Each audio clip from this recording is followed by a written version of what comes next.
자, 여러분 안녕하세요. 찬이의 클라우드 클리닉 AWS 3월 새 소식 알려드리는 시간 진행하도록 하겠습니다. 오늘은 좀 굉장히 오래됐죠. 제가 작년 10월 이후로 사실 새 소식 알려드리는 코너를 진행을 못했는데 오래간만에 이렇게 찾아뵙도록 하겠습니다. 오늘 이 시간에는 이제 3월 새 소식뿐만 아니고 그래피톤2 기반의 아마존 EC2 인스턴스 소개를 하는 시간도 같이 가지도록 하겠습니다. 사실 이제 지난 10월 이후에 왜 이 소식을 못 전해드렸냐면, 잘 아시다시피 지난 AWS 리인벤트 2020이 작년 12월 달에 있었잖아요. 그때 굉장히 많은 소식들이 출시가 됐어요. 그죠? 3주간 저희가 진행을 했었기 때문에 굉장히 많은 소식을 전해드렸는데, 그 중에 이제 100개가 넘는 서비스 기능 출시가 있었습니다. 그래서 여러분들 이제 뭐 AWS 블로그라든지 AWS 새 소식 사이트에 가보시면 굉장히 많은 기능들이 출시된 것을 보실 수가 있을 것 같고요.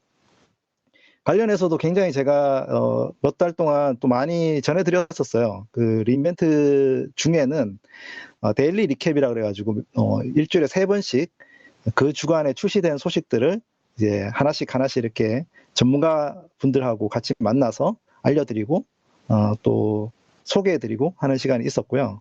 그것도 이제 유튜브에 저희가 올려놨거든요. 그래서 이제 한번 AWS 리인벤트 데일리 리캡 이렇게 검색하시면 저희가 유튜브에서 많이 보실 수 있고요. 그다음에 또 지난 1월 달에는 AWS의 전문가이신 AWS 히로 분들, 네, 개발자, 아키텍트, 데브옵스, 분석가, 데이터 과학자 이런 분들한테 딱 전달해 드릴 수 있는 또 그분들의 어떤 입맛에 딱 맞는, 구미에 딱 맞는 신규 서비스를 소개해주는 세션도 진행했었거든요. AWS 히로와 함께 하는 AWS 리인벤트 리캡 세미나도 1월 15일에 진행을 했었고요. 그것도 이제 여러분들이 유튜브에 검색하시면 또 나오게 되겠습니다. 그래서 꼭 요 두 세션들을 좀 관심 있는 영역들로 참고해 보시면 지난 AWS 리인벤트 2020에 어떤 신규 서비스들이 막 쏟아져 나왔는지 이렇게 보실 수가 있겠습니다.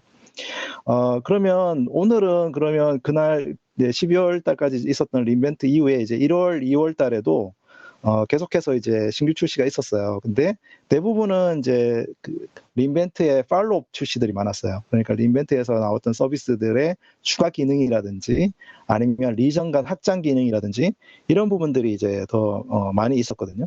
그래서 오늘 우선은 20분 정도는 제가 1월, 2월 달에 진짜 꼭 알아둬야 될 서비스 몇 개랑 그다음에 리인벤트 이후에 출시된 서비스 중에 한국 서울 리전에 관련돼서 우리가 꼭 알아두셨으면 하는 서비스들 이런 거 위주로 이제 조금 소개를 해드리도록 하겠습니다.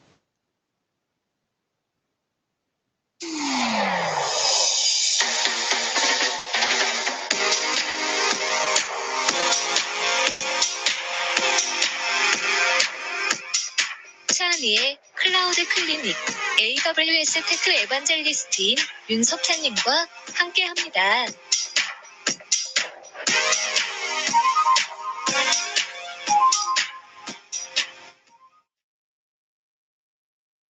네.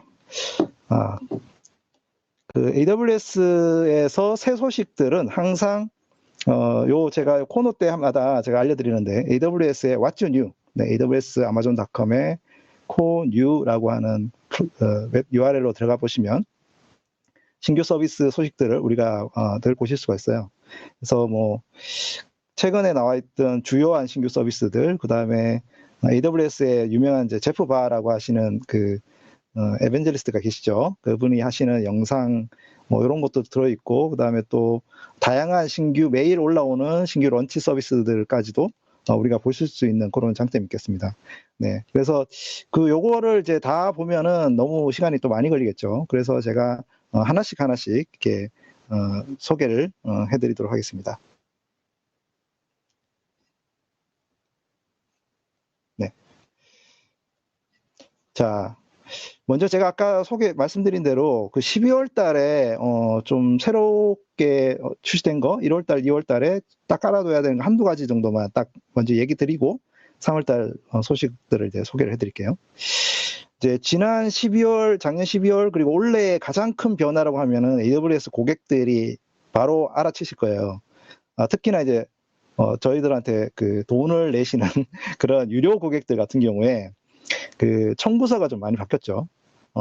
여러분들 그 청구서가 과거에는 아마존 웹 서비스 INC, 잉크, 그러니까 미국 법인을 통해 갖고 청구가 됐었어요. 그런데 그 작년 12월부터 아마존 웹 서비스 코리아 LLC라는 법인을 통해서 청구가 되고 있습니다. 네, 이게 굉장히 큰 변화예요. 그리고 달러로 이제 청구되던 것들이 이제 그 원화로 청구가 되고 있죠. 여러분들 아마 청구서 받아보셨던 분들은 대부분 알 겁니다. 이제 한국에 위치한 뭐 계정, 법인, 청구지를 갖고 있는 계정들 어카운트 같은 경우에는 요 AWS 코리아 LLC를 통해서 이제 청구가 되는데요. 아무래도 한국에서 많은 그 고객들이 그 뭐 세법이라든지 아니면은 뭐 그 법인세 이슈라든지 뭐 그 뭐죠? 저기 그 세금 관련한 이슈들 있잖아요. 그 부가가치세 같은 거. 이런 부분들을 좀 정리를 하기 위해서 저희가 이제 고객들 지원하기 위해서 AWS 코리아를 통해서 이제 하게 됐고요. 또 이제 원화로도 이제 사용 가능하고 또 뭐 결제하는 회사도 이제 한국 회사를 쓰고 있고요. 그래서 많은 변화가 좀 있었죠. 그래서 최근에 이제 뭐 아마 그 카드 관련해서도 결제할 때 현대카드가 좀 잘 안 되거나 이런 이슈가 있었는데 요 부분도 얼마 전에 좀 해결이 됐다고 하더라고요. 그래서 그 여러분들이 이제 좀 이제 신경 쓰셔야 될 게 이제 해외에서 발급된 카드로 이제 결제가 좀 잘 안 된다는 점, 그리고 이제 좀 뭐 인보이스 부분들도 이제 조금 다르게 진행된다는 점, 이런 거 이제 좀 참고하시면 좋겠고요. 이런 부분들은 아마 여러분들 그 회사의 어떤 결제 담당자들이 좀 잘 알고 계셔야 되기 때문에 관련해서 저희 어카운트 매니저들한테 뭐 물어보시거나 궁금하신 게 있으시면, 아니면은 이제 홈페이지에 이제 저희 AWS 코리아 LLC 그 지불 그 리셀러 변경에 대한 그 공지가 있고 많은 고객들한테 다 메일로 갔기 때문에 이런 부분들은 이제 좀 잘 알고 계시면 좋겠습니다. 그래서 원화 또는 이제 USD로 결제를 이제 선택해서 할 수 있고요. 이제 청구 목적으로는 이제 원화로 나오게 됩니다. 네. 자, 요거 이제 큰 변화가 있고요. 한국에서 이제 앞으로 고객들이 이제 많이 이제 도움이 되실 거라고 이제 생각이 듭니다. 또 지난 12월 달에 12월 그 크리스마스 전날 예, 발표된 서비스 중에 AWS 웨이브랭스 존이라고 하는 서비스에 한국 출시가 있었어요. 이 웨이브랭스라고 하는 서비스는 이제 5G망 사업자들하고 같이 해서 5G 데이터 센터에다가 저희 AWS 서비스를 런칭해가지고 5G망 고객자 그 사용자들이 좀 더 빠르게 여러분들 서비스를 액세스할 수 있도록 해주는 그런 서비스거든요. 미국에 이제 지금 버라이즌하고 KDDI랑 그다음에 일본의 KDDI, 그리고 이제 유럽의 보다폰, 이런 회사들이 이제 저희랑 같이 코웍을 하고 있고, 한국에서는 이제 SK텔레콤이 코웍을 하고 있습니다. 그래서 지난 12월 24일에 이제 한국의 SKT 안에 있는 웨이브랭스 존이 개설이 됐고요. 이 웨이브랭스 존에는 이제 뭐 5G망 관련한 서비스, 예를 들어서 뭐 우아한 형제들이 이제 로봇 서빙을 하는 거라든지, 유비투스라는 회사의 게임 서비스라든지, 아니면 구루미의 하상A 시스템, 그다음에 뭐 루시드 랩의 가상현실, 이런 이제 국내 고객들이 5G망 사용자들한테 좀 더 레이턴시가 없게끔 빨리 서비스를 할 수 있게끔 진행하는데 그 맞는 그런 서비스를 제공했다고 보시면 되겠습니다. 이 웨이브랭스 존은 여러분들이 이제 홈페이지에 가셔가지고 신청을 하시면은 쓰실 수가 있게끔 설정을 해드립니다. 그러면 이제 어떻게 보이냐면은, 여러분들 우리가 이제 AWS에 가면 리전이 있고, 리전 밑에 가용 영역이라고 그 AG라는 것들이 있잖아요. 그래서 이제 AG랑 똑같이 보여요. 또 하나의 AG처럼 보입니다. 그래서 웨이브랭스 존이라고 하는 것이 이제 나오게 되고, 그 한국의 서울 리전에 이제 붙어 있어요. 그래서 여러분들이 애플리케이션 배포할 때 이 웨이브랭스 존에다가 배포를 하면 됩니다. VPC도 이제 따로 세팅을 할 수도 있고요. 또 이제 원한다면은 여러분들이 데이터 센터에 이제 아웃포스트를 만약에 설치를 하시면, 여러분 데이터 센터에 아웃포스트 설치하시면 그것도 하나의 존처럼 보여요. 그래서 굉장히 다양한 이제 그 여러 개의 가용 연결이 있는 것처럼 보이게 되고, 이런 부분들을 이제 기본적으로 해서 이제 설정을 하시면 되겠습니다. 만약에 여러분들이 이제 그 워크로드가 5G망 서비스 사용자들한테 굉장히 좋은 거다. 그러면은 이제 이 SK텔레콤의 5G망 사업자 서비스들에 여러분들 배포를 할 수 있으니까 그거 참고하셔가지고 이제 알고 계시면 좋겠습니다. 그래서 SK텔레콤이 굉장히 이제 AWS랑 같이 심려를 기울여서 지난 연말에 출시를 해서 이제 올해 아주 본격적으로 진행을 하고 있으니까요. 좀 관심을 가져주시면 좋겠습니다. 이게 이제 12월 달에 있었던 그 AWS 그 지불 그 주체가 변경된 거, 그 다음에 이제 웨이브랭스 존이 SK텔레콤과 같이 이제 한국에 서울에 출시가 됐다는 점, 요거도 이제 알고 계시면 좋겠습니다. 그리고 1월 달에 이제 좀 주목할 만한 서비스들, 그렇게 많지는 않았지만, 그래도 이제 좀 주목할 만한 서비스가, 한국의 여러분들 이제 되게 어느 정도 사용자 규모가 어느 정도 커지면, 이제 한국인터넷진흥원의 정보보호 및 개인정보보호 관리 인증이라는 걸 받아야 됩니다. 사용자 수가 좀 어느 정도 커지면요. 그걸 이제 저희가 이른바 ISMS라고 부르죠. 그래서 이 ISMS는 대부분의 회사들이 다 받아야 되는 거고요. 이거는 이제 데이터 센터를 갖고 있는 어떤 또는 클라우드 서비스 프로바이더가 받는 게 아니라 실제 그 고객들의 개인정보를 관리해서 운영하는 서비스 회사가 직접 이제 받게 되거든요. 그래서 그거를 받을 때 저희가 지원해주는 이제 컴플라이언스, 그러니까 규정 준수 팩이 있습니다. 저희 AWS에 이제 AWS 컴픽이라고 하는 이제 규정 준수 팩이 있어요. 이 AWS 컴픽은 여러분들이 이제 갖고 있는 서비스들이 실제 보안 규정이라든지 여러분들이 갖고 있는 감사 규정을 잘 지키는지를 이제 확인해주는 그런 서비스거든요. 근데 거기에 이제 예를 들어 체크리스트 같은 것들이 있고 그 체크리스트를 가지고 여러분들이 하고 있는 AWS 서비스를 사용하고 있는 서비스들을 체크해보는 그런 규정 준수 팩이라고 하는 거를 제공해 드리거든요. 근데 여기 이제 1월 달에 저희가 ISMS-P 인증을 받으려고 하시는 분들을 위한 이 AWS 컴피그 규정 준수 팩을 이제 같이 제공을 해드리게 됐습니다. 그래서 그 팩을 까시면 ISMS 운영에 대한 모범 사례 이런 것들을 좀 살펴보실 수가 있고 다양한 것들이 있어요. 여러 가지 지침들이 있는데 그런 지침들을 가지고 테스트를 해볼 수가 있습니다. 예를 들면 뭐가 있을까요? 보안 관련해서 암호 관련한 부분들이라든지 보안 그룹이라든지 아니면 액세스 키에 대한 사용하는 거라든지 이런 것들을 이제 다 세팅을 해가지고 돌려보면은 내가 준수가 되고 있는지 준수가 되고 있지 않는지를 이제 다 체크를 할 수가 있고요. 요거를 이제 리스트업을 해가지고 잘 체크가 됐으면 여러분들이 이제 ISMS 인증을 받을 때 도움이 됩니다. 그래서 이 AWS 컴피그라고 하는 서비스가 있고 그 서비스에 ISMS-P 규정 준수 팩이 있고요. 그 팩을 가지고 이제 여러분들이 이제 보안 인증 받으실 때 도움을 받을 수 있다. 요즘 이제 알고 계시면 좋겠습니다. 어느 정도 이제 규모가 커진 이제 스타트업들도 이제 규모가 어느 정도 되면 이 ISMS 인증 받아야 되거든요. 그래서 그 부분을 블로그에도 한번 참고해 보시면은 이제 자세히 나와 있기 때문에 꼭 알고 계시면 좋겠습니다. 여러분들 이제 좀 사용자 좀 많이 늘어나 가지고 대박 나는 서비스 꼭 하시길 바라면서 이 부분 알려드립니다.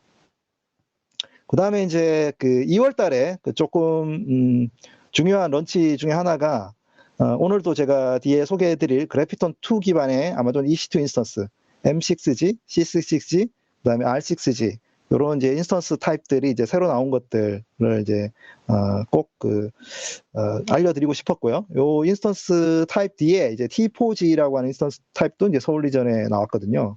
그래서 요 인스턴스 타입들이 굉장히 중요해요. 왜냐하면 여러분들이 하고 있는 대부분의 워크로드에 비용을 줄일 수 있고 성능 대비 비용을 아주 높은 수준의 성능 대비 가격 대비 성능을 주기 때문에 요 인스턴스 타입들이 나왔다라는 거 꼭 알고 계시고 이제 뒤에 제가 어떻게 하면 요 그래피톤2 기반의 워크로드로 이전을 할지 이런 부분도 좀 설명을 드리려고 합니다. 그래서 2월 달에 저희 이제 인스턴스 타입 나왔거든요. 그래서 다른 리전에 비해서 조금 늦었지만 그래도 이제 많은 고객들이 이제 사용할 수 있을 거라고 생각이 됩니다.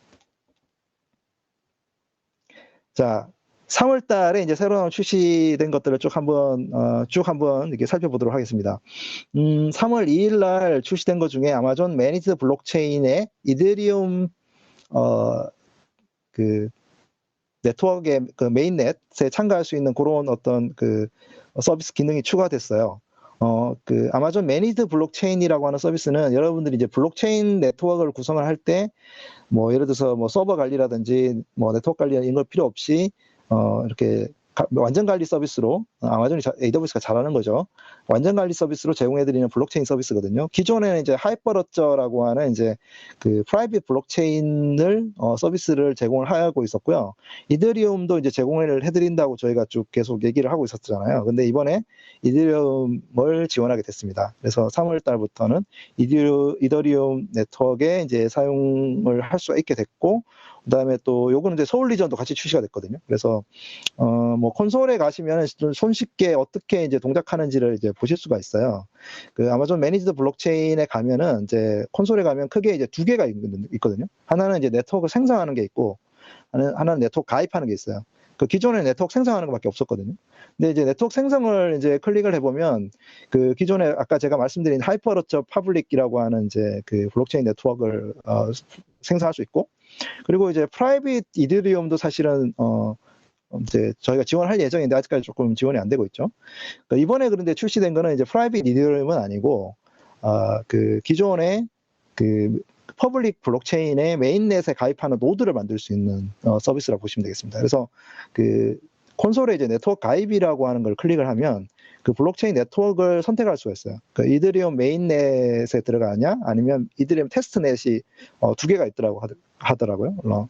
럽스틴인가, 뭐 링크비인가, 요 두 가지가 있는데, 뭐 저도 잘 블록체인에 대해서 잘 모릅니다. 그래서 여러분들이 이제 이더리움 퍼블릭 네트워크에 노드를 생성을 추가를 할 때 이걸 선택해서 추가를 할 수가 있습니다. 그래서 인스턴스 유형도 뭐 여러 개 이제 뭐 여러분들이 갖고 있는 네트워크 사이즈에 비해 갖고 이제 인스턴스 추형을 할 수 있고, 뭐 노드에 관련된 것도 노드 관련한 부분을 선택해서 선택을 하면 대개 이제 이더리움 테스트넷에다가 이제 가용 상태가 되려면 한 30분 정도, 그리고 메인넷에 이제 들어가서 노드가 추가되려면 1시간 정도 시간이 걸린다고 해요. 그래서 요거를 이제 여러분들이 나중에 그 요 이더리움에 관련한 그 퍼블릭 블록체인에 조인을 하실 분들은 AWS의 이제 매니지드 블록체인을 써서 조인할 수 있다. 요걸 이제 알고 계시면 좋을 것 같습니다. 아직까지 이제 프라이빗 이더리움 네트워크는 뭐 지원 전이고요. 이것도 향후에 아마 출시가 될 걸로 이제 예상을 하고 있습니다. AWS 오사카 리전의 이제 정식 리전으로 출시가 됐습니다. 우리 가까이 있는 리전이라서 요건 이제 소개를 해드리면 좋겠다 싶어서 소개를 해드립니다. 원래 오사카 리전은 그 도쿄 리전의 약간 백업 리전으로 그 가용력이 하나밖에 없었어요. 사실은 이제 일본은 좀 특수한 상황이잖아요. 그래서 원래 이제 오사카 리전이라는 것이 이제 있었고요. 로컬 리전이라고. 근데 이제 이 로컬 리전이라고 하는 게 이제 아주 일반적인 상황은 아니기 때문에 또 다른 리전에 있는 건 아니고요. 그래서 오사카 리전은 정식 리전으로 출시를 할 거라고 미리 예상을 저희가 예고를 하고 있었습니다. 그래서 이번에 이제 2개 AG가 더 추가가 돼가지고 3개 AG 기반으로 이제 서비스를 제공하는 오사카 리전이 출시가 됐습니다. 네, 뭐 저희가 뭐 오사카 리전하고 뭐 서울 리전하고 차이가 뭐 그렇게 많이 나진 않아요. 뭐 사실은 레이턴스 차이가 그래도 뭐 도쿄 리전보다 조금 이제 지리적으로 가까우니까 뭐 우리가 한번 사용해 볼 만한 할 수도 있을 것 같아요. 근데 이제 아무래도 그 오사카 리전이 출시가 됨으로써 우리가 조금 이제 선택의 폭이 좀 늘어났죠. 뭐 근데 한국에는 또 AG가 또 4개나 있기 때문에 사실은 뭐 가용성이라든지 그다음에 뭐 HA 뭐 그 DR이라든지 HA 그 장애 그뭐 복구라든지 그다음에 뭐 고가용성 이런 거에 뭐 지원하는데 크게 문제는 없지만 그래도 이제 알고 계시면 좋겠다라고 하는 생각이 듭니다. 네. 그래서 기존에 우리가 로컬 리전이라고 하는 것은 이제 사실상 없어졌고요.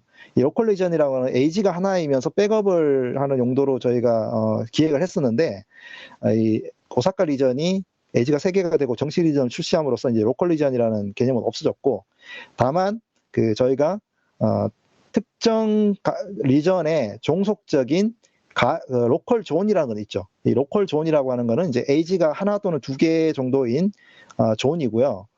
미국의 같은 이제 땅덩어리가 큰 나라들 같은 경우에는 이제 대도시 지역에 서비스 사용자들이 많잖아요.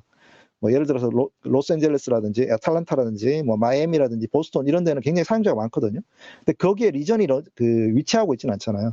그래서 그런 곳에는 로컬 존이라는 걸 만들어서 기존의 뭐 그 오레곤 리전이라든지 아니면은 버지니아 리전에 이렇게 이제 종속 가용 영역 로컬 존으로 이제 만들어서 사용을 하고 있습니다. 그래서 앞으로는 아마 로컬 리전이라는 개념 없어지고 로컬 존이라는 개념으로 좀 레이턴시가 좀 중요한 그런 곳에는 아마 계속 만들어지지 않을까 그런 생각이 듭니다.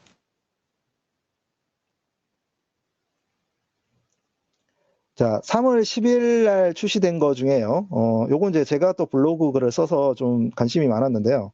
여러분들 이제 그 아마존 엘라스틱 파일 시스템이라고 하는 거를 이제 아실 건데요. 이게 뭐냐면 아마존 EFS라고 하는 NFS 네트워크 파일 시스템 서비스입니다.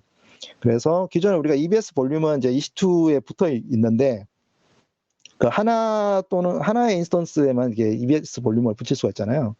근데 이제 되게 우리가 공유 그 볼륨을 붙일 때는 뭐 과거에 이제 NFS라고 하는 그런 네트워크 파일 시스템을 쓰게 되는데 이 아마존 EFS가 그런 거를 하는 역할을 해주는 겁니다. 근데 이제 이 아마존 EFS의 좀 그 장점은 뭐 여러 인스턴스에 붙여서 멀티 어태치를 할 수도 있을 뿐만 아니라 뭐 컨테이너라든지 람다 서비스에도 이거 붙일 수가 있거든요.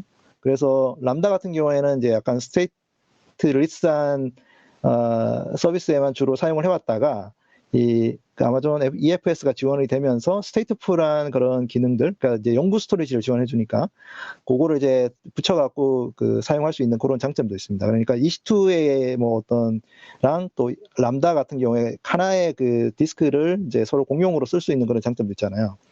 근데 조금 이제 그 아마존 EFS의 문제는 좀 비용이 비싸다라는 거였죠. 아무래도 이제 아마존 EFS는 이제 그 가용형 3개에다가 이제 백업을 하다 보니까 좀 비용적으로 조금 높았는데 이번에 출시된 거는 이제 아마존 EFS 원존 스토리지 클래스라고 하는 거거든요.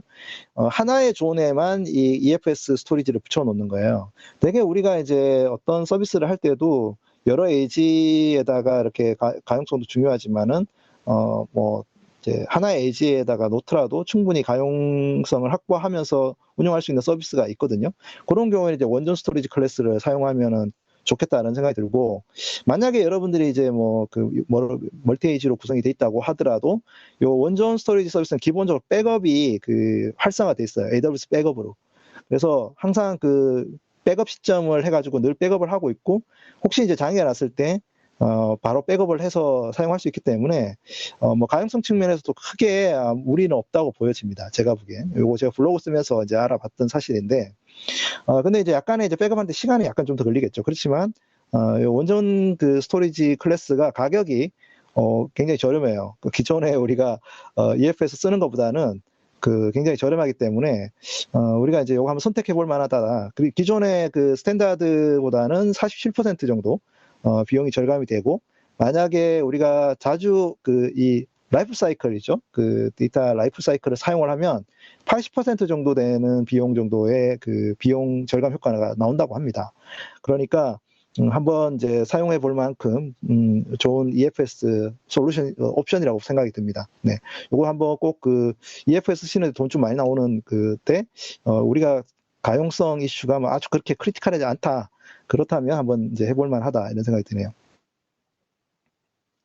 자, 그리고 3월 16일 날 출시된 서비스 중에 요거 제가 굉장히 좋아하는 서비스 중에 하나인데 AWS 폴트 인젝션 시뮬레이터라고 하는 완전 관리한 카오스 엔지니어링 서비스가 출시가 됐거든요.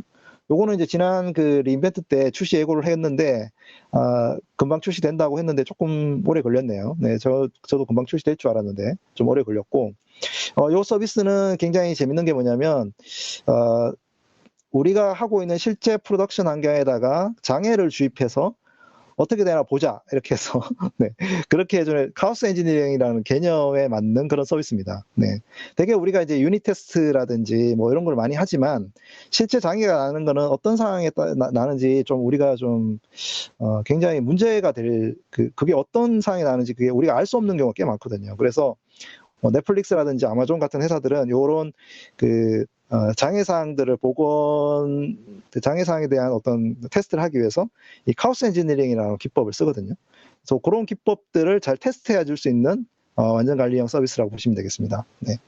그래서 이 서비스는 사실 우리가 좀 사용하기가 좀 겁날 수 있어요. 되게 처음 써보시는 분들은. 그렇지만 이제 되게 이제 카오스 엔지니어링 개념 자체가 좀 겁이 나죠. 장애를 실서비스에 주입한다 이러면은 사장님이 너 미쳤냐 이런 얘기 하시겠죠. 그러니까 좀 걱정이 된다고 생각하시고 기존의 도구를 사용하시는데도 굉장히 걱정스러워 하시는 분들이 꽤 있을 것 같아요. 근데 이 AWS 폴트 인젝션 시뮬레이터는 그런 부분들을 조금 걱정을 좀 줄여드리기 위해서 좀 테스트로 할 수 있고 언제든지 롤백을 할 수 있도록 해주는 그 실험 대상을 굉장히 간략화해서 우리가 쓸 수 있는 그런 장점이 있습니다. 그래서 요거를 제가 다가오는 AWS 서밋에 저희가 세션을 마련을 했는데 그 전에 이제 잠시 그거를 한번 살펴볼 수가 있을 것 같아요. 그래서 우리가 이제 콘솔에 가시면 AWS 폴트 인젝션 시뮬레이터 이제 서울 리전에 출시가 되어 있고요. 손쉽게 우리가 간단한 것들을 해볼 수가 있습니다. 그래서 여기에는 이제 실험 템플릿이라는 게 있어요. 실험이라고 저희가 부르거든요. 뭐 예를 들어서 이제 어떤 실험 템플릿이 있냐면 인스턴스를 중단시킨다. 그러면 인스턴스 중단하는 실험이 있으면 이제 거기에 권한을 이제 확보를 하고 그 인스턴스 중단하는 실험을 이제 템플릿으로 만들어 가지고 그걸 이제 한번 해볼 수가 있습니다. 그래서 뭐 굉장히 다양한 실험이 있거든요. 인스턴스 중단, 리부팅, 뭐 터미네이트 이런 것도 있고요. 뭐 EKS나 뭐 이런 것들 이제 할 수도 있고 API 관련한 에러를 집어넣는 거, 뭐 DB DB 관련한 인스턴스 클러스터 중단시키는 거, 그다음에 뭐 CPU나 이런 거 스트레스 주는 거, 메모리 스트레스 주는 거 이런 것도 있어요. 그래서 이런 것들을 이제 쭉 중에 이제 골라갖고 우리가 이제 해볼 수가 있거든요. 그러면은 이제 거기 이제 어떤 인스턴스를 이제 만약에 중단한다라고 하면 중단하는 거를 선택을 하고 이제 예를 들어 중단하고 난 다음에 뭐 몇 분 만에 다시 한번 뭐 돌린다 이런 것까지도 이제 딱 세팅할 수가 있습니다. 1분 만에 다시 되돌린다 이런 것까지도. 그래서 뭐 인스턴스 타입이 여러 개가 있으면 인스턴스들 지금 기존에 이제 떠져 있는 인스턴스들을 선택해 갖고 중단을 하는 이제 실험을 만들 수가 있어요. 그런 다음에 필요하다면 이제 알림 같은 걸 받아가지고 그 다음 작업들이나 이런 것들도 우리가 체크해서 볼 수도 있거든요. 그렇게 하면 이제 실험 템플릿을 이렇게 만들 수가 있어요. 그렇게 하면 그럼 실험 템플릿을 만들면 이제 거기에 보면 이제 실험 템플릿에 필요한 어떤 정보들을 이렇게 만들 수 있고요. 그 실험 템플릿을 만들었으면 실제 이제 실험을 해볼 수가 있어야 되겠죠. 그래서 아까 제가 실험 템플릿에다가 뭐 인스턴스 타입을 이렇게 선택할 수가 있고요. 그다음에 인스턴스 뭐 중단한 인스턴스 뭐가 있는지, 그다음에 뭐 알림은 뭐가 있는지 이런 것들까지도 세팅할 수가 있어서 이제 그 실험의 어떤 과정이라든지 이런 부분들도 이제 확인하는 그런 장점이 있습니다. 실험 템플릿이 만들어지면 이제 실험을 이제 바로 해볼 수가 있거든요. 그러면 이제 실험 시작이라고 하는 그걸 클릭을 해갖고 이제 실험 시작을 하면 인스턴스를 바로 죽여줘요. 그 다음에 어떤 일이 벌어질지에 대한 부분들은 이제 우리가 좀 모니터링 잘 해야 되겠죠. 그래서 그 실험의 어떤 결과라든지 이런 거를 우리가 체크를 해가지고 이제 볼 수가 있어요. 실험을 이제 시작하고 난 다음에 인스턴스를 보면 실제 이제 우리가 원하는 인스턴스가 이제 실제 중지가 되고 있고, 중지가 되고 난 다음에 또 1분 정도 지나면은 다시 뜨도록 이제 세팅을 만약에 해놨다. 그러면은 다시 이제 실행을 또 이렇게 바로 되는 또 이제 볼 수가 있거든요. 그러니까 요게 사실은 이제 그냥 간단한 이제 기능으로 제가 뭐 소개를 해드렸지만 요런 기능을 가지고 우리가 실험을 해볼 수가 있고 인스턴스가 중단되거나 어떤 장애가 어떤 상황이 됐을 때 어떤 여파가 생기는지에 대한 것들을 이제 모니터링할 수 있는 그런 장점이 있기 때문에 AWS 폴트 인젝션 시뮬레이터 FIS라고 하는 서비스 꼭 한번 사용해 보셔도 좋을 것 같습니다. 자, 원래 제가 한 20분 정도 3월 달에 새 소식 알려드리고 이제 그래피톤2 기반의 이제 서비스 소개해드리려고 했는데요. 이제 그래피톤2 기반의 서비스 한번 이제 알아보려고 합니다.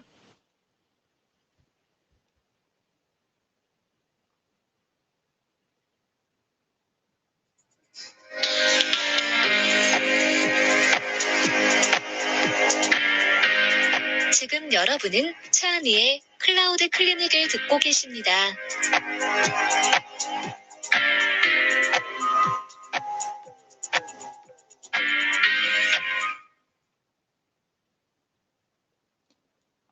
네. AWS 언박싱이라고 해서 제가 서울리전에 출시되는 신규 서비스들 알아보는 시간을 늘 가져왔고요. 1월, 2월 달 쉬었지만 그래도 3월 달에 또 여러분들 찾아왔습니다. AWS 언박싱 온라인 세미나 이번 달에는 그래피톤2 기반의 EC2 인스턴스, AWS가 만들고 있는 가장 가성비 높은 ARM 기반의 가상 서버 인스턴스 타입입니다. 요거 이제 꼭 여러분들이 한테 꼭 소개시켜 드렸고 싶었는데, 그동안 서울리전에 출시가 안 돼가지고 못 해드렸는데, 다행히도, 원래 초반에 그 서울리전에 출시가 됐기 때문에 여러분들한테 꼭 소개해드리게 돼서 굉장히 기쁘게 생각을 하네요. 먼저 이제 아마존 EC2 인스턴스는 여러분들이 가장 많이 쓰는 서비스죠. 진짜 많은 고객들이 가상 서버 기반의 서비스를 하고 있고요. 여기에 맞는 다양한 깊이 있고 폭넓은 가상 서버를 제공을 해드리고 있어요. AWS에는 400개가 넘는 인스턴스 타입이 있거든요. 그러니까 CPU 메모리에 맞춰가지고 굉장히 다양한 인스턴스 타입을 제공해드리고 있는데, 이게 400개가 넘는다 그러면 예전에 이제 우리가 물리 서버 같은 거를 우리가 구매해가지고 사용한다고 생각을 해보면 이 공장 라인에 400개 이상의 그 장비 라인이 있다는 거잖아요. 근데 그게 그걸 진짜 한다 해가지고 배달을 해주고 뭐 그 설치하고 운영한다고 생각하면은 너무 시간이 많이 걸릴 건데, 너무 감사하게도 우리가 클라우드 기반으로 이걸 서비스할 수 있어서 굉장히 다행입니다. 그래서 뭐 요 인스턴스 타입 중에는 저희가 그 범용 인스턴스 타입이라고 부르는 M이라고 하는 타입이 있고요. 그리고 이제 버스팅용 인스턴스 타입이 있죠. T 인스턴스 타입. 요거는 이제 CPU 사용량을 우리가 어느 정도 정해놓고 필요할 때마다 사용을 하고 원할 때마다 좀 더 많은 걸 쓸 수 있도록 해주는 타입이고, 가격 대비 상당히 좋은 인스턴스 타입입니다. 그리고 이제 컴퓨팅 기반의 C 인스턴스 타입이 있고, 그 다음에 메모리 인텐시브한 작업을 돌릴 때 R이라고 하는 인스턴스 타입이 있고, 여러분들 그 메모리니까 M이 아닙니다. 메모리가 리멤버, 제가 늘 얘기하지만 R입니다. R이라는 인스턴스 타입이 있고요. 그 외에 이제 다양한 인스턴스 타입들이 있습니다.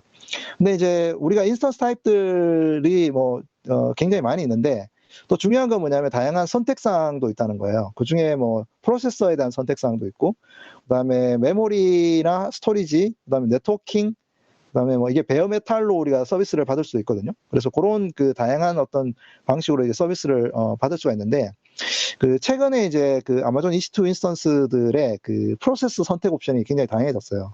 뭐 과거에는 AWS의 그 EC2 인스턴스의 주요 그 프로세스는 인텔 칩이었어요.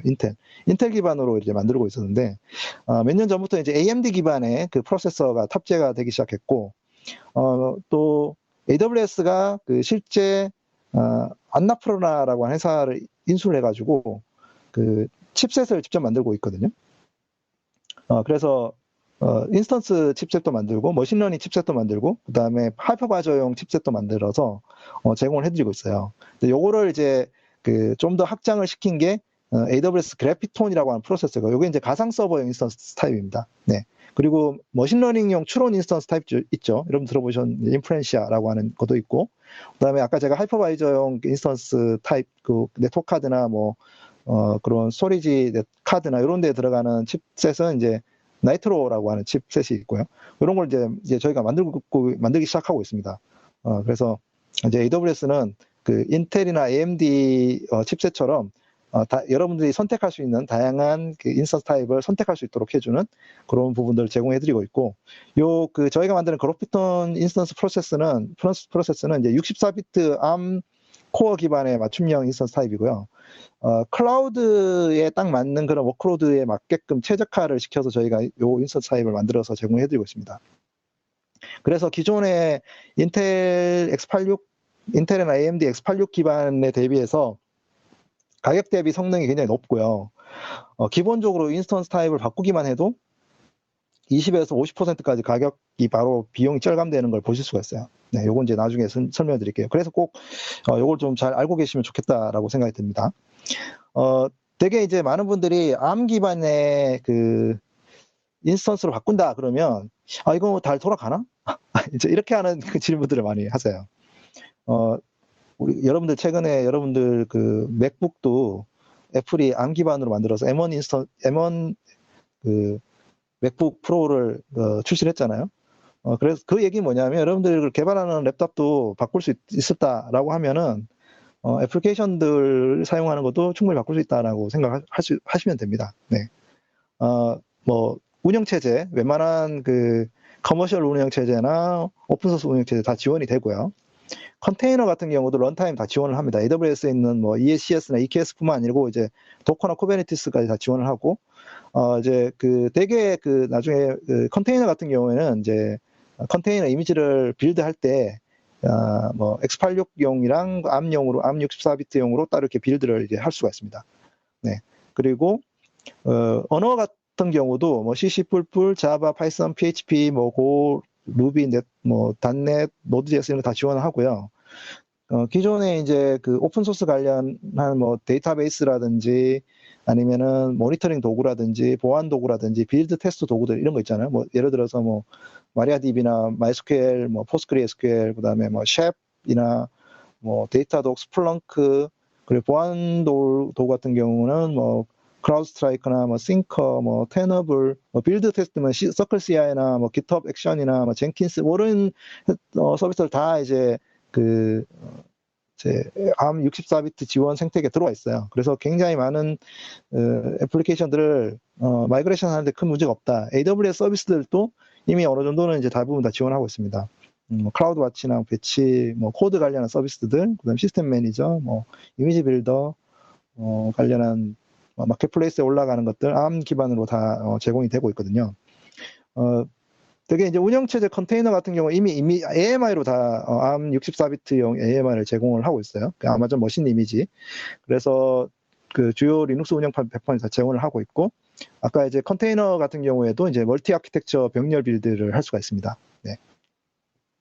프로그래밍 언어 같은 경우에는 대부분의 이제 인터프리터 언어들 같은 경우에는 별도 수정 없이 다 사용할 수 있고요. 오히려 이제 그 ARM 기반으로 바꿨을 때 더 이렇게 그 성능이 높다라는 것도 입증이 됐거든요. 뭐 PHP 같은 경우에도 PHP 8 같은 경우에는 이제 x86 기반보다 ARM 기반에 더 성능이 좋다라고 하더라고요. 그래서 파이썬이나 루비나 뭐 노드.js 이런 것들은 다 이제 그 단넷 뭐 이렇게 다 지원을 하고 있고요. 그리고 이제 단넷 코어 같은 경우도 이제 리눅스랑 암 64비트 지원을 해줍니다. 네. 그리고 이제 파이썬 같은 경우에는 이제 대부분 그 애플리케이션은 문제가 없는데 뭐 PIP를 통해서 패키지를 인스톨할 때 가끔 이제 컴파일이 안 된 C++ 패키지가 있을 때는 이제 재컴파일을 할 필요가 있고요. 그거는 이제 잘 식별할 수 있는 방법도 있거든요. 그걸로 이제 식별하는 그 방법을 찾아가지고 이제 그 패키지 인스톨할 때 재컴파일을 하면 되고요. 그리고 이제 컴파일 언어 기반 애플리케이션은 ARM64 기반으로 이제 재컴파일이 필요합니다. 예를 들어서 C++나 고, 러스트 뭐 이런 거 다 이제 ARM 기반 ARM64를 지원하고 있고요. 자바인 경우에는 이제 아마존 콜렉터 같은 저희 오픈 JDK, AWS가 지원하는 오픈 JDK가 있기 때문에 그런 거 사용을 해도 좋고요. 그리고 이제 대부분의 애플리케이션하고 AWS 도구나 SDK는 ARM 기반 지원을 해주고 있어요. 그래서 AWS CLI라든지 SDK, 뭐 시스템 매니저, 에이전트 이런 것들도 다 ARM 기반에 설치가 가능합니다. 그래서 뭐 기존에 우리가 해왔던 그 클라우드 관리 도구들, 뭐 개발 도구들 이런 거 다 ARM 기반의 생태계 지원을 하고 있다. 이렇게 보시면 되겠습니다. 그러면 이제 그래비톤2 기반의 인스턴스 타입에 뭐가 있냐라고 하면은 이제 지금 이제 우리가 자주 쓰는 그 인스턴스 타입들은 잘 나와 있어요. 그래서 동급의 그 x86 기반의 인스턴스 타입에 비해 가지고 요 인스턴스 타입들이 기본적으로 최대 40% 이상 그 가격 대비 성능이 나옵니다. 네. 가장 대표적으로 이제 T4G, 네. 이제 세대가 이제 중간에 이제 숫자가 세대잖아요. 지금 이제 T3가 그 인스턴스 타입의 버스팅용 인스턴스 타입의 가장 x86 기반의 인스턴스 타입이라고 보면 이제 ARM 기반의 인스턴스 타입은 이제 T4G라고 하는 인스턴스 타입이 있고요. 그리고 이제 범용 인스턴스 타입 M6G, 그리고 컴퓨팅은 C6G, 그리고 메모리는 R6G 이런 인스턴스 타입들이 있고 이제 CPU하고 메모리 비율이 좀씩 다르죠. 아무래도 이제 인스턴스 타입의 어떤 목적에 따라서 사용을 해야 되니까요. 그리고 이제 그 100기가 네트워크랑 그다음에 38기가 EBS 볼륨 네트워크에 이제 좀 집중해서 만들어 놓은 C6GN이라고 하는 인스턴스 타입도 있고요. 그리고 이제 로컬 NVMe 그 기반의 SSD 스토리지 옵션을 두게 되면 되게 이제 뒤에 D라는 걸 붙이거든요. 그래서 M6GD, C6GD, R6GD, X2GD 이런 인스턴스 타입들이 나와 있습니다. 그리고 이제 그 인스턴트 타입들은 베어 메탈도 지원을 해줘요. 그래서 되게 저희가 베어 메탈 지원하면 점 메탈이라는 게 뒤에 붙어요. 그래서 뭐 M6G 점 메탈, 뭐 C6G 점 메탈 이렇게 이제 붙는 인스턴트 타입들을 제공해 주거든요. 그러니까 베어 메탈로 지원을 해주니까 요게 그 기존에 우리가 베어 메탈보다 굉장히 그 가성비도 높고, 그다음에 뭐 전력 대비 전력량도 굉장히 낮고 그렇게 되더라고요. 그래서 여러분들 그 베어 메탈 옵션을 사용을 하실 경우에도 한번 고민해 보시면 좋겠다는 생각입니다. 그래서 서울리전에 지금 출시되어 있는 인스턴스 타입은 T4G, M6G, C6G, R6G 이렇게 4개입니다. 그리고 그 안에 이제 다양한 인스턴스 그 패밀리들 있죠. 그 안에 다 그 타입들 사이즈마다 타입들이 있고 그거를 이제 선택하실 수가 있겠습니다. T4G 같은 경우에는 그 버스팅용 인스턴트 타입의 프리티어로 6월 30일까지 무료로 사용해 보실 수가 있어요. 지금 여러분들이 만약에 그래프톤2 기반의 ARM 인스턴트 타입을 선택을 하신다고 하면 테스트를 해볼 수 있어야 되는데 무료로 테스트할 수 있습니다. T4G. 예, 그거 그 테스트할 수 있다는 거 꼭 알고 계시면 좋겠고 6월 말까지니까 한번 무료로 사용해 보시면 좋을 것 같아요. 그러면 이제 그래프톤2 기반의 인스턴스를 쓸 수 있는 게 뭐가 있냐? 이거 다 할 수 있어요? 이렇게 물어보시는 분들을 위해서 말씀을 드리면 거의 대부분의 워크로드를 쓸 수 있다. ARM 기반으로. 네. 뭐 웹이나 게임 서버들뿐만 아니고 오픈소스 데이터베이스, 그 다음에 뭐 인메모리 캐시, 그리고 하이 퍼포먼스 컴퓨팅, 고성능 컴퓨팅에도 사용할 수 있고요. 뭐 그런 거 측면 중에는 또 뭐 미디어 인코딩, 그러니까 뭐 인코딩 돌리는 거라든지 아니면 뭐 전자 설계 자동화라고 해서 이제 부품 설계 같은 거 할 때, 반도체 설계 같은 거 할 때 쓸 때도 쓸 수 있고요. 데이터 분석에도 쓸 수 있고, 마이크로 서비스 아키텍처의 API 서버 같은 데도 사용할 수 있습니다. 뭐 그러면 뭐 안 되는 게 없네요 라고 얘기할 수 있죠. 되게 맞습니다. 거의 안 되는 게 없어요. 그래서 여러분들이 어떤 워크로드를 갖고 있다고 하더라도 대부분 다 ARM 기반으로 전환할 수 있다라는 것을 꼭 말씀드리고 싶고요. 그 ARM 기반으로 전환할 때 여러분들이 이제 사용할 수 있는 AWS 서비스가 있습니다. 이미 그래프톤2 인스턴스 타입이 지원되고 있는 서비스들이 매니지 서비스가 있거든요. 대표적으로 이제 뭐 맨퀘스트나 레디스를 쓰실 때 저희 엘라스틱 캐시라고 하는 서비스를 쓰시잖아요. 이거 이제 그래프톤2가 작년 8월에 저희가 기능 출시를 시작을 했고요. 인스턴스 타입을 쓸 수가 있습니다. 그래프톤2 인스턴스 타입을. 그리고 이제 아마존 RDS, 뭐 MySQL이나 마리아DB, PostgreSQL에 돌릴 수 있는 인스턴스 타입도 그래프톤2가 지원이 되고, 요거는 이제 작년 10월 달입니다. 네. 그리고 뭐 기존의 RDS 대비해서 성능 최대 35%, 그다음에 그 가격 대비 성능 50%까지 높다고 하네요. 그리고 아마존 EMR, 네. 하둡이나 스파크를 돌리는 그 매니저 서비스죠. 거기에도 요 그래프톤2가 지원이 됩니다. 그래서 작년 12월 달에 이거 출시가 됐고요. 스파크 워크로드에 대해서 최대 35% 비용이 낮고 성능도 15% 이상 향상을 시킬 수가 있습니다. 그래서 기존의 X86 기반 인스턴스 타입 쓰시는 것보다 스파크 워크로드 돌릴 때 도움이 된다는 점. 그리고 올해 2월 달에는 그 ARM 기반의 워크로드에 대해서 그 추가 구성 없이 빌드를 할 수 있도록 AWS 코드 빌드라고 하는 서비스가 있거든요. 이 AWS 코드 빌드 서비스를 사용하시면 이제 빌드 같은 거 하실 때 이 그래프톤2 인스타입을 쓸 수 있고요. 이게 이제 올해 2월에 저희가 출시를 했고, 이제 이번 3월 달에 오로라, 네, 아마존 오로라 데이터베이스 서비스죠. 마이스컬이랑 그다음에 포스트그레스QL을 오로라 지원이 됐습니다. 그래서 최대 20% 성능 향상, 최대 35% 가격 대비 성능 향상 지원을 하고 있고, 요런 이제 레스 캐시, 뭐 RDS, 오로라, EMR, 뭐 코드빌드 이런 서비스들이 다 이제 그래프톤2를 지원하고 굉장히 중요한 서비스들이잖아요. 앞으로도 이제 이런 그 매니저 서비스에 그래프톤2 기반의 인스턴스가 계속 지원이 될 거라고 예상이 됩니다. 그래서 기존에 요 매니저 서비스 쓰고 계신 분들은 손쉽게 그 그래프톤2 기반 인스턴스로 옮겨갈 수가 있습니다. 그 대개 이제 그래프톤2 기반 인스턴스로 옮겨가는 가장 큰 이유 중에 하나가 성능 대비 그 가격 대비 성능, 네, 이 높다라는 거거든요. 기존에 저희가 X86 기반의 M5 인스턴스 대비해서 M6G가 어느 정도 이제 성능이 좋은지를 잠깐 소개를 해드리면, 그 CPU 성능 테스트를 해보면요, 그 대개 저희가 스펙 INT 2017이라고 하는 그 벤치마크가 있거든요. 그거를 이제 사용하면 그 vCPU당 한 44% 정도 빠르고 부동 소수점 계산할 때는 최대 24% 성능이 좋다고 해요. 네, 빠르죠. 그리고 이제 엔진엑스 기반의 이제 로드 테스트를 한번 해보면요. 웹서버에다가 로드 테스트를 만약에 하게 되면은 그 M5 대비해서 M6G가 그 초당 요청 수를 24%더 처리를 한다고 합니다.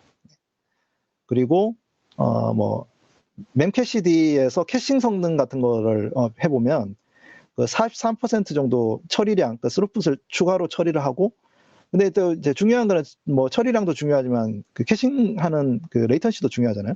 그래서 굉장히 낮은 캐싱 레이턴시를 보여줍니다. 그래서 memcache 같은 그 캐시용 서비스를 할 때도 굉장히 높은 성능을 보여준다라는 거. 그래서 아까 이제 뭐 일렉트릭 캐시나 RDS나 이런 데다가 이제 돌릴 수 있다라는 것을 이제 보실 수 있었던 것처럼요.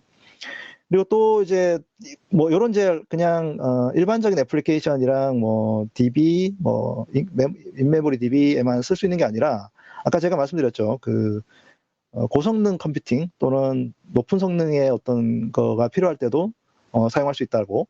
예를 들어 동영상 인코딩을 생각해 보죠. 그 저희가 그 FFmpeg 같은 동영상 인코딩을 돌릴 때 M5 대비해서 그 26% 초당 프레임 인코딩 속도가 빠르다고 해요. 네. 그 되게 많은 분들이 야 진짜? 라고 생각하실 수 있지만 실제로 저희가 벤치마킹 돌려본 결과 그렇고요. 머신러닝 같은 경우도 이제 인퍼런스를 할 때 M5 대비해서 이제 저희가 버트라고 하는 자연어 처리 그 모델 있잖아요. 그 버트라는 모델을 이제 돌려보면 배치 사이즈 1, 그러니까 한번 돌릴 때 첫 배치 사이즈 돌릴 때 레이턴시가 28% 정도 감소한답니다. 그러니까 더 빠르게 그 추론을 돌릴 수가 있게 되는 거죠.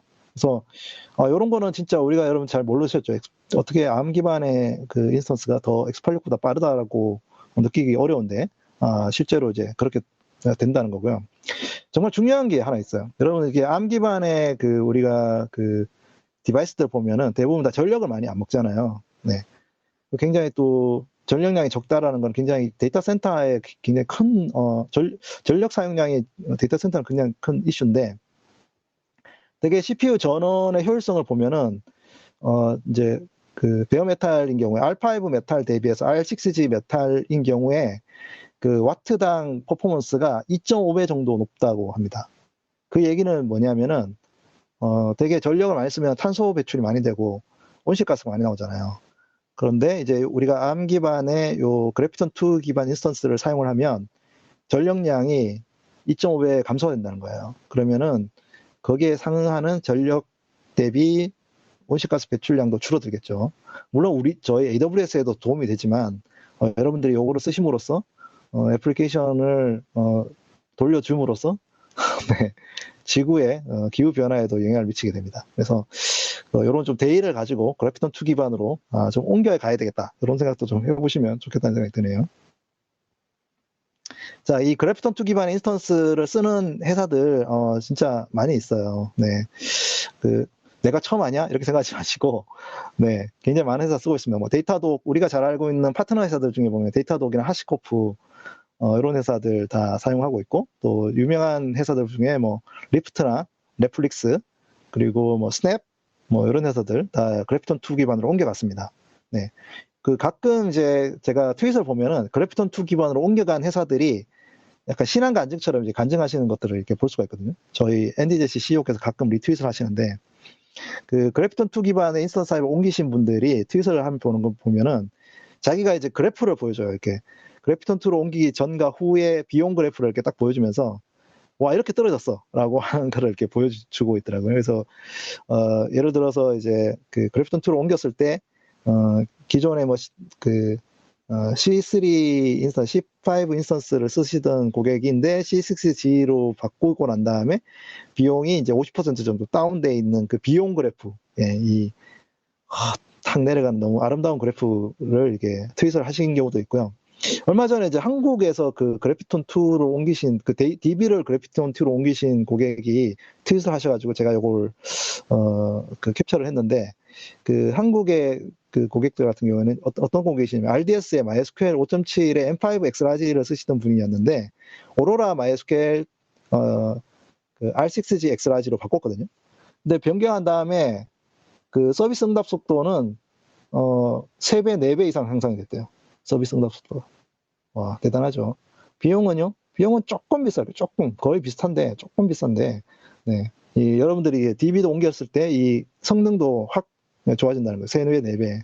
뭐 가격은 뭐 거의 비슷한데 성능이 확 올라갔다라는 그런 어떤 장점도 간증을 해주시는 것을 이렇게 볼 수가 있습니다. 자, 그러면 이제 여러분들 이제 마이그레이션 할 준비가 되셨나요? 아직 안 되셨다고요? 그래도 이제 어떻게 하면 마이그레이션 할지 제가 좀 소개해 드리도록 하겠습니다. 먼저 여러분들 이제 애플리케이션에 따라서 이게 그 마이그레이션 할 수 있을지 없을지를 먼저 잘 확인을 해봐야 됩니다. 먼저 이제 아까 제가 인터프리터 랭귀지인지 아니면 컴파일로 되어 있는 애플리케이션인지 더 중요하다고 말씀드렸죠. C나 C++로 만드는 게 있을 수도 있고, Node.js로 만든 게 있을 수도 있고, 이제 그 어떤 정도가 많이 차이가 있겠죠. 그래서 랭귀지나 종속성, 상태 이런 것들을 좀 잘 섭취를 하셔야 됩니다. 언어라든지 라이브러리들. 만약에 쓰고 있는 라이브러리 중에 유료나 상업 라이브러리가 있는데 이 라이브러리가 실제로 ARM 기반을 지원하는지 이런 것들을 좀 확인을 해봐야 됩니다. 네. 그리고 이제 모니터링하는 도구라든지 로깅 데모, 보안 에이전트들 이런 것들도 다 이제 실제 그 ARM 기반으로 지원하는지도 확인을 해봐야 되고, 그래서 그런 부분들을 이제 좀 나중에 가이드 같은 게 있으니까요. 그걸 참고해 보셔도 좋겠고, 또는 이제 상용 제품인 경우에 회사에다 물어봐야 되겠죠. ARM 기반의 로드맵이 있는지 없는지도 확인해 보셔야 될 것 같고, 이제 정 잘 모르겠다 그러면 AWS 고객 담당자들한테 지원 요청을 하세요. 그러면 저희가 어떤 부분에 대한 가이드를 저희 솔루션 아키텍트 분들께서 이제 지원해 주실 것 같고요. 이제 어느 정도 이런 종속성이라든지 내가 갖고 있는 애플리케이션 상태가 어느 정도 식별이 됐고, 아까 제가 말씀드린 대로 대부분은 일반적인 오픈소스 기반의 웹 애플리케이션이나 이런 아주 간단한 애플리케이션들은 쉽게 그 ARM 기반으로 옮겨갈 수 있을 거라고 생각이 듭니다. 그러고 나면 이제 테스트를 해야 되겠죠. 테스트하고 이제 배포하는 과정을 거치는데, 일반적인 그런 단위 테스트나 사전 제품 테스트 같은 건 당연히 해야 될 것 같고요. 그리고 웬만하면 여러분들이 이제 어차피 옮겨가는 과정이니까 AWS 클라우드 포메이션이나 CDK 같은 걸 통해서 그 인프라이즈 코드로 좀 세팅을 하신 다음에 그 ARM64 인스턴스로 프로비저닝 하는 테스트를 한번 해보시면 좋을 것 같아요. 그리고 이제 배포를 할 때는 기존에 다 그냥 그 그래피톤으로 바로 바꾸시는 것보다는 x86 기반의 그린 블루 배포를 해서 양쪽에 그 멀티 스택으로 운영을 해보는 것도 좋을 것 같아요. 그 기존의 CI/CD 도구나 아니면은 인프라 도구를 통해 가지고 그 멀티 스택으로 생성을 해서 가중치 기반의 이제 라우팅을 해가지고 이제 조금씩 이제 한번 옮겨가는 테스트를 하는 게 좋겠죠. 이거는 어떤 테스트를 할 때도 많이 사용하시는 테스트 방법이니까요. 그래서 이제 프로덕션 환경으로 갈 때 그 애플리케이션 상태에 대한 오류가 생기는 비율이라든지 사용자가 뭔가 좀 성능이 좀 떨어지는지 안 떨어지는지 로드에 대한 비율이나 이런 모니터링 같은 걸 하면서 이렇게 이제 옮겨가는 어떤 그 작업 플랜을 짜서 이렇게 옮겨가시면 좋을 것 같습니다. 제가 이제 간단하게 그 어떻게 이제 옮길 수 있는지를 잠깐 이제 데모로 이제 설명을 좀 드리려고 하는데요. 아주 간단한 웹 애플리케이션이고요. 이제 M5 인스턴스에 동작을 하고 있고 컨테이너를 쓰고 있어요. 그리고 DB나 RDS를 쓰고 있고요. 이제 M6G로 옮겨갈 때 어떻게 하냐? DB 먼저 이제 옮기는 게 좋겠죠. DB는 좀 쉬우니까. 그래서 M5 그 인스턴스를 M6G 인스턴스로 먼저 이제 옮기는 게 좋을 것 같습니다. 근데 이제 DB 옮기는 거는 별로 어렵지 않아요. 그냥 커맨드 하나 넣으면 됩니다. 그 CLI로 만약에 생각한다고 하면 AWS RDS modify DB instance라고 하는 커맨드 치고, 그 다음에 이제 DB instance 타입은 이제 M6G로 옮기고, 그 다음에 apply immediately라고 하는 이제 옵션을 하면 그냥 바로 그냥 M5G가 M6G로 옮겨갑니다. 네. 오로라도 마찬가지고요. 두 번째는 이제 컨테이너라고 말씀드렸잖아요. 그럼 컨테이너면 멀티 두 개의 어떤 이미지로 빌드를 해가지고 배포하는 게 좋습니다. 도커에 이제 빌드 X라고 하는 빌드 옵션이 있거든요. 그걸 쓰면 이제 x86 기반이랑 그다음에 ARM 기반으로 두 개의 그 플랫폼에 빌드를 할 수가 있어요, 이미지를. 그러면 이제 아마존 ECL이라고 하는 컨테이너 레지스트가 있잖아요. 거기 보면 이제 여러 인스턴스 이게 빌드 이미지들을 이렇게 배포를 할 수가 있고, 그런 다음에 이제 예를 들어서 ECS나 EKS를 쓰신다고 할 때, 예를 들면 EKS를 쓴다고 하면은 이제 쿠버네티스 노드 그룹에다가 이제 ARM 기반의 그 노드를 만드는 거죠. 그 ARM 기반의 노드를 만들고 난 다음에 거기에 이제 노드 그 인스턴스 타입을 추가합니다. M6CC 인스턴스 타입을 추가를 하면 노드가 두 개가 생기겠죠. 뭐 하나는 X86 기반, 하나는 ARM 기반으로 만들게 됩니다. 그러면은 이제 하나씩 이게 블루 그린 배포를 옮기게 됩니다. 컨테이너는 사실은 그렇게 안 해도 될 것 같긴 하지만 ARM 기반으로 이제 우리가 이제 큐브 컨트롤 사용해가지고 디플로이를 하면 이제 그 X86 기반의 노드랑 그다음에 ARM 기반의 노드로 이제 배포를 할 수가 있겠습니다.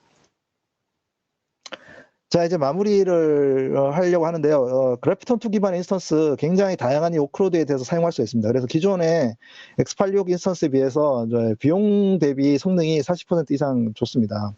그래서 비용은 별로 안 올라가는데 성능은 진짜 좋아진다.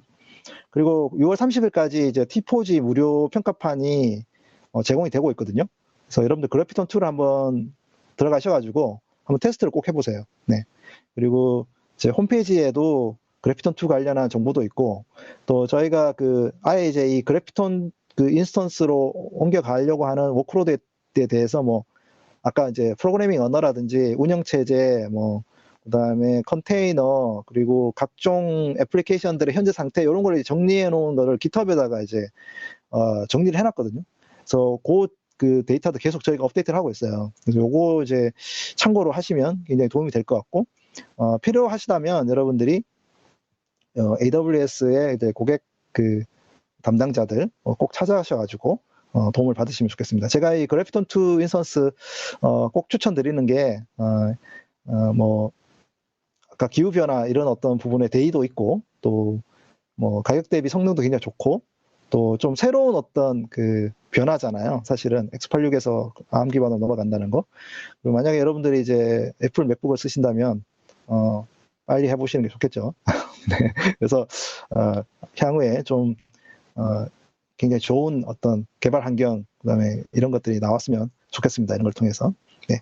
오늘 AWS 언박싱은 그래피톤2 기반의 EC2 인스턴스, 그다음에 관련한 서비스들, 그리고 현재 어떻게 하면 마이그레이션 할 수 있을지 이런 거에 대해서 이제 소개를 해드렸습니다.